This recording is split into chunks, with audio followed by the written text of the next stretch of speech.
dundu gi seer na lois bi seer na dara doxul nee na marche ngir yàlla nag boo amee sa opposant muy opposé wu ngir laay war a suuli bàyyi ko mu liggéey boo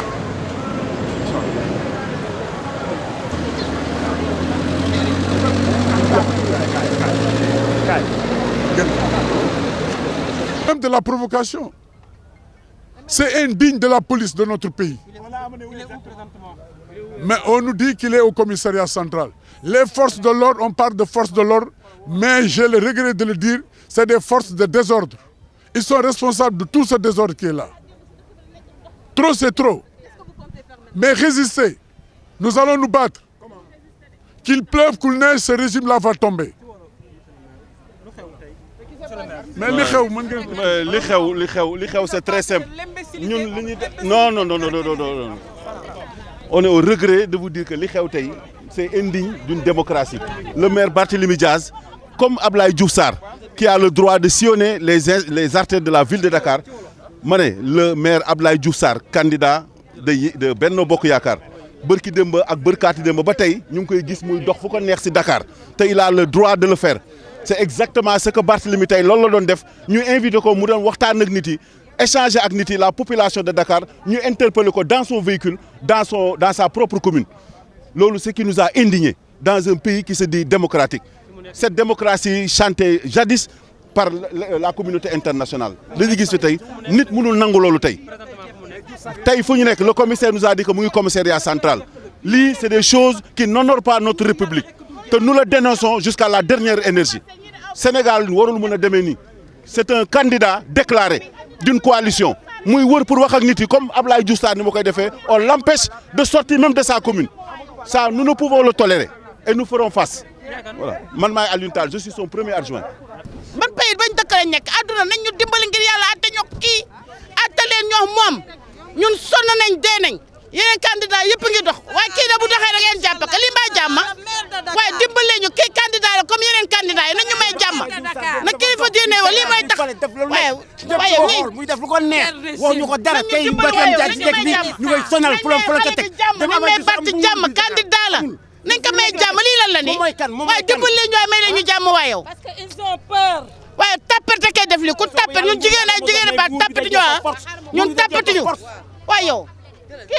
Parce qu'on avait un programme de pré-campagne, c'est-à-dire faire une tournée de Bokndok. Et on devait démarrer aujourd'hui au niveau du plateau et de la Médina. Mais malheureusement, les jeunes, les femmes, les populations étaient au niveau de ces communes pour attendre Barthélémy Diaz. Et comme je l'ai dit tantôt, malheureusement, ils sont venus, c'est-à-dire la police, le cueillir devant chez lui. Et c'est regrettable. Et c'est triste pour notre République, pour notre démocratie. Parce qu'il y a 2 ou 1 jour, ils ont laissé quand même l'autre candidat de Benno ou de Benno Tass Yakar faire son dox mbokk. Parce qu'ils ont peur de Barthélémy Diaz, c'est pourquoi ils l'ont arrêté. Mais devant cette injustice, devant cet acharnement, nous sommes là et nous serons prêts. Tout le monde, je veux dire, les gens de Yewwi Askan Wi, mais les populations de Dakar, et nous allons faire sortir Barthélémy Diaz par tous les moyens. Et nous disons résistants à tout le monde parce que notre candidat a le meilleur profil et Dakar a besoin du camarade Barthélémy Diaz. Nous allons nous battre pour qu'il soit le maire de Dakar, Inch'Allah. Coalition lañ demee militants Yewwi Askan Wi ñi ngi interpeller les autorités municipales ak les autorités étatiques pour ñu jàppale ñu ci li nga xam ne acharnement bi ñuy def ci kaw Barthélémy Diaz. Non parce que xam nga ñun yéen ñëpp ay sénégalais ngeen gis ngeen li fi xew ah. Justice à 2 vitesses ñu am dafay song ñii ci benn moment bu mu leen neexee mu bàyyi ñii ci benn moment bu mu leen neexee yéen ñëpp dégg ngeen le président Macky Sall mu ne moom moo jël ndodam teg ko ci ay dossiers yu bari. Donc lu tax tey moom mi nga xam ne moo fekkoon Barthélémy Diaz biir kaso investir ko ci liste député yi ba pare ne Barthélémy deful dara taxaw jël sa défense ba Sénégal yëpp dégg ko adduna yëpp dégg ko tey mu bëgg a acharné wu doxal machine justice bi ci kaw Barthélémy Dias ñun loolu la ñuy demander le pourquoi ak fan la tege donc loolu la ñu bëgg vraiment ñu wax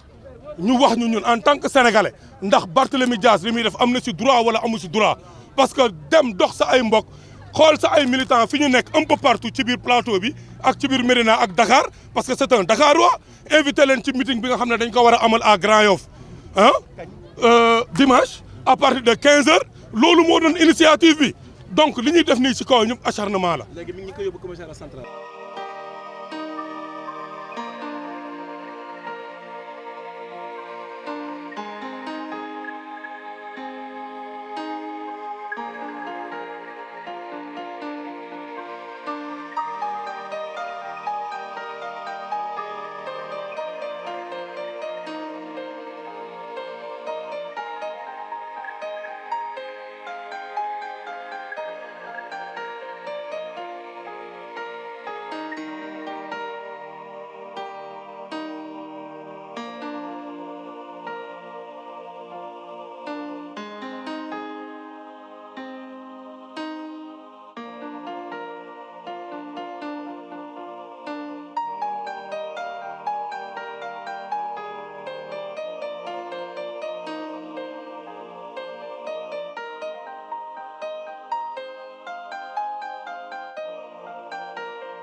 li nga xamante ne moo fi jot a xew policiers yi ñu ngi taxaw jàkkaarloog ñi nga xamante ne ñooy booy yi sànq xeer yi ñu doon sànni actuellement moo yàq lii nga xamante ne mooy oto yi nga xam ne kenn xamul ku ko moom pour l'instant ak yeneen benn oto bu yàqu ñu gis ko fii actuellement ci Sicap Baobab en face li nga xamante ne mooy hôtel de ville bi actuellement léegi est-ce que duñu reculer xool yeneen oto yi nga xamante ne toj nañ fee ci ginnaaw ay oto jàmbur léegi xale yaa ngi nii jàkkaarloog ba léegi xale yi ngi ci biir dëkk bi di daw di dàkkante policiers yi boobu ba léegi actuellement Pape Konaré cellule comme Barthélémy Dias ñu bëgg a xam actuellement Barthélémy Dias fan la nekk. Barthélémy Dias a été séquestré instant ba léegi kenn bàyyi ko donc nag ñu ngi leen di jéem a jàllale information savoir bàyyi nañ ko ku ñu bàyyi mooy ku ñu gis koo xam kenn xamul fu mu nekk donc kooku dañ ko téye en otage. mais moom actuellement fan la nekk fan lañ leen wax. kenn mënu la wax ni Barthélémy Dias fii la nekk ñeneen ñoo ngi naan camp Abdou Dias ak ñeneen ñoo ngi la naan fële nu mu tuddati central Barthélémy Dias kenn mënu la wax actuellement fu mu nekk donc ñun ñooy def point de presse pour alerter donc l'opinion nationale et la communauté internationale ñëw leen léegi-léegi ci point de presse lépp dina gën a leer incha allah. ok waa dégg ngeen li mu wax noonu kii nga xamante moo yor cellule comme bi kenn mënu la wax actuellement Barthélémy Dias fan la nekk fii ci Dakar ñu ngi dem ci point de presse bi vite fait pour wax leen li nga xamante ne moom mooy déclaration bi nga xamante ne moom lañ bëgg a def fii ci commune Baobab. jarul sax ñu ciy dellu soir parce que li fi xew ñun ñëpp ko dundandoo ñun ñëpp ko gisandoo mais day am solo ñu wax ak askanu Ndakaaru waaye wax ak sénégalais yi nekk ci diaspora bi ci li xew ci Ndakaaru ci bisu tey bi defoon nañu ni xeex yi ñuy xeex yëpp pour démocratie jëm ca kanam pour àq ak yelleefu doomu aadama ñu mën sàmmanteeg moom yu mel nii dootul am ci réewu Sénégal tey Barthélémy Dias di maire Mermoz Sacré-Cœur di candidat coalition Yewwi Askan Wi pour la ville de Dakar ànd ak ñooñoom génn këram doxul sax lu mat juróomi mètre ñu provoqué ko pamtee ko jàpp ko yóbbu ko police ràcc loolu dañu yaakaaroon ni jeex na ci réew mi mais surtout façon biñ ko jàppee façon biñ ko téyee mel ni kuy jàpp wuyu wala ab sàcc wala rey ko nit loolu la xel mënul nangu te loolu ñi nga xam ne seen liggéey moo màcc ci sàmmonteeg ak yelleefu doomu aadama war nañ ci àddu moo tax bañ ko téyee ñu jàpp ni nañ ko téyee diw yoon la ñu jóg ñun ñëpp màbb dem ca commissariat police jëppal pour xool ko mais mënuñu ko gis ñu ñuy wax ni am na ay xibaar ñu jot ci kaw foofu la ñu ñoo mel ni kuy fowantoo ay xaleel indi seen ay auto police teg ko ci bunt bi pour dàqu soupçon ndeke jaarale nañ ko ci beneen bunt dugal ko ci auto gendarmerie yóbbu ko mais ci ban réew la ñu nekk ana démocratie bi ñuy wax ana état de droit bi ñuy wax surtout ci jamono yi nga xam ne ñu ngi dëgmal ay élection am na ñu mu war jagoonteeg ci ville de Dakar ñi ngi def lu ñu mel te puso wokku leen kenn waxu leen kenn tiisu leen kenn taasu leen lu tax bu Barthélémy Dias génnee rek ñu ni ko doo génn bu waree dox ñu ni ko doo dox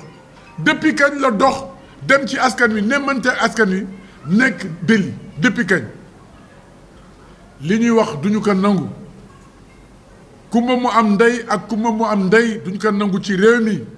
nañu yemale ñëpp tëddaayu njaaxaan léegi nag lii ñuy wax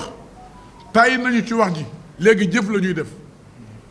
lii am wala li nar a am duñu ko nangu tey duñu ko nangu suba lu mu leen jaral nag dañu ko jaral ñun lii nag tàmbali la rek moo tax may wax nit ñi ñu delloo ci seen xel may wax aussi suñu frère d'armes yi amuñu benn xarma yàlla ak ñoom commandement la ñu nekk mais même bu ñu nekk ci commandement am nañu lu ñu war a liggéey avec professionnalisme ci dal ci tey ci sago ci wax nit ñi wax yu sell booy jàpp ni sax dafa am noo koy jàppe waaye di ko peñe di ko pes di ko mbéj di ko gëdd loolu ak yelleefu doomu aadama ñi ci liggéey war nañ ci aj lii nag tàmbali woon la pour doxoon ci ak askanu Ndakaaru lu ñu façon yéene def tey suba ak gannaaw suba ngir meeting d'investiture bi nga xam ne moom la ñu dëgmal bëgg a def le dimanche mais bi fi Abdoulaye Wade nekkee sax am na loo xam ne dafa nekkoon ñagas-ñagas ci réew mi dañ ñu woon jaratul sax autorisation information la rek mooy ay activité comme lu mel ni meeting wala ay caravane mais ñun meetinguñu caravane nañu dañuy dox pour nemmeeku askan wi pour jonkante ak askan wi mais loolu lu ci ay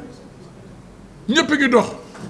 waaye na ñëpp dox waaye Barthélémy Dias wala waa kër Barthélémy Dias duñu dox loolu duñu ko nangu gis nañu ay samba boy yoo xam ñi ngi dox di dem ak a dikk te kenn waxu leen dara kon bu ñu doxee bu ñu mënul encadrer nañ ñu bàyyi suñu dox ndax fa ñuy dox ñeme nañ ko xam nañ ko askan wi la ñuy fekki askan wi la ñuy nemmanti ko askan wi la ñuy waxal lii dama bëgg mu dakk bis na que tey plus jamais ça plus jamais mënatuñu nangu lii trop c'est trop te lu ëpp tuuru loolu la wala fi di wax jot nañu ci weewu béy xibaar boo xam ñi ngi naan bàyyi nañu Barthélémy Dias mais ñun mënuñu ko gëm fekk gisuñu ko te buñ ko gisee aussi loolu mënul faj mer gi nga xam ne moo nekk ci ñun waruñu ko woon téye sax ba di ko bàyyi bu ñu toogoon 3 minutes de plus fekk Barthélémy Dias ci biir këram mais fan la ñu nekk ci ban réew la ñu nekk trop c'est trop plus jamais ça en tout cas ci turu Yewwi Askan Wi ñu ngi dénoncer li nga xam ne xew na tey et dootuñu nangu aussi lu mel ñu koy dundaat fii ci Ndakaaru ak feneen fu dul Ndakaaru léegi ñu ngi bàyyi kàddu gi suñu naataangoo Abass Fall coalition Yewwi Askan Wi aussi mu ñëw ak yéen ci kàllaamay nasaraan ci li nga xam ne moom la ñu dund tey te ñun ñëpp ñu fekk ko ñun ñëpp ñu teewe ko ñaaw na rafetul dëppawul ak Sénégal ak taxawaay bi nga xam ne Sénégal moom la war a taxaw jërëjëf. On s'adresse directement à Macky Sall parce que il faudrait que Macky mu xam ni réew mi moomu ko est-ce que jàppoon nañu ni en 2021 et je parle sous le contrôle d'une camarade comme Aïda bi nit ñi di génn ci mbedd yi di xeex en 2011 2012 ba ay nit di ci ñàkk seen bakkan jàpp ñu woon ni en 2021 daañu toogaat fii ci table bi di porté waat ces mêmes combats bi leaders yi di mobiliser wu di dem place de l'Obélisque moom ma nga doon làqatu këram saa bu sentiraan ni sedd na ca la daan ñëw mais musuta tàng ba ñu gis Macky Sall ak waa këram il faut mu xam ne ña àndoon nag moom démb doon xeex ngir démocratie tey ñooñu ñoo taxaw continuer ngir la démocratie sénégalaise mu taxaw est-ce que jàpp ngeen ni dans une république normale mën nañu tere benn citoyen mu jël flyers dem seeti sénégalais yi wax ak ñoom et je rappelle que ce programme dox mbokk démarré wul tey il y a de cela des mois ñi ngi dem di waxtaan ak sénégalais Dakar waay ànd ak sunu candidat Barthélémy Diaz lan moo waral tey jii ñu xëy ni Barthélémy Diaz dootul dox Dakar lan moo war a tax tey ñu ni Barthélémy Diaz amatul possibilité communiquer avec les Dakarois ñuy wax Macky Sall ak nguuram s'il refuse le droit à Barthélémy Diaz mu communiquer avec Dakarois yi nous nous organiserons de telle sorte que le candidat de la mouvance présidentielle tam du ko mën a defati ci Ndakaaru parce que gënuñu ñu fi dëkk ëppale wuñu Dakar Sénégal benn Sénégal la Dakar benn Dakar la dañuy mën bàyyi Barthélémy ak coalition bi ñu dox wala ñu nit ñu taxaw ba seen candidat dootul dox te loolu pare nañ lu mu leen jaral rek daañu ko jaral et je lance cet appel à la jeunesse dakaroise plus particulièrement à celle de Yewwi Askan Wi nañu jóg taxaw am fulla ak fayda Barthélémy Diaz ba mu ciy toll mustaxaar kenn ci combat donc tey kenn ku si ne si ñun war nga mën a jóg xeex ne serait-ce que pour Bart mais xeex pour la démocratie sénégalaise programme dox mbokk bi tey arrêté nañ ko jàpp ni du ñu wax ak Dakar waaye suba daañu àndaat ak candidat Barthélémy dem dans les communes indiquées vendredi daañu ko def et dimanche dañuy woo toute la jeunesse dakaroise à Grand Yoff pour ñu def meeting bi préfet boobu toog Dakar mu xam ni lii mu def tey démb dañ doon xaar mu def ko bu jàppee ni mën nañu tere génn dafay nax boppam des commissaires gelés nekk seen ay commissariat di def lu leen neex jàpp Barthélémy qui est avant tout un élu un maire duggal ko ci violon jàpp ni mën nañ ko toroxal dañuy nax seen bopp Bart du sàcckat defu fi lu ñuy bañ lu dul dox ngir Dakar waay ñu leen di xamal ni foofu ñu toog nous avions connu un commissaire qui s'appelait Arona Sy tey déggatuñu ko et que demain ils sont appelés à travailler avec le pouvoir qui sera là un ordre injuste benn commissaire te amul droit di ko obéir force de l'ordre yi ce sont nos frères mais pour ñu doon suñuy frères foog ñu xam ko seen xeer yi ñu yor di ko sànni seen grenade lacrymogène yi ñuy sànni dañu ko war a arrêter ils sont payés pour gérer notre sécurité mais ils ne sont pas payés pour fu ñu toll ne képp ku bokk ci opposition bi ñu sànni la xeer dóor la ay lacrymogène sunu ay frères lañ ci quartier yi la ñu dëkk ak ñoom bugguñu di jaamarloo ak ñoom ñu xam ne ñi leen koy yebal ña nga toog ci seeni kër amuñu jeunesse bu am fit bi amuñu femme bu am fit bi amuñu nit ñu am fit ñi wàcc ci terrain bi donc bu ñu nangu mukk ñu leen di pousser sur le peuple de Dakar et ce peuple restera debout pour protéger Barthélémy parce que nous l'avons choisi comme notre candidat et ce candidat nous comptons l'accompagner jusqu'à l'hôtel de ville de Dakar parce qu'ils savent que ce combat est perdu d'avance. Barth, si les élections se tenaient demain, dina gagner Dakar et on fera de lui le maire de Dakar. Et Macky Sall ne pourra pas empêcher cela. Il faut que loolu mu xam ko. Donc que toute la jeunesse se mobilise. Fu Barth taxaw ñu taxaw ci wetam dox mbokk wax ak Dakarois yi préparer sunu meeting pour dem ci jàkkaarloog Dakarois yi au soir du 23 ñu def Barthélémy Diaz le prochain maire de Dakar.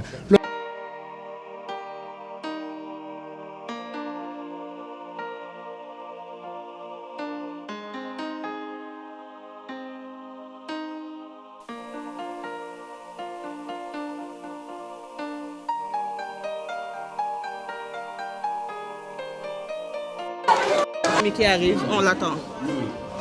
Oui, xam nga lañ ci mën a yokk rek mooy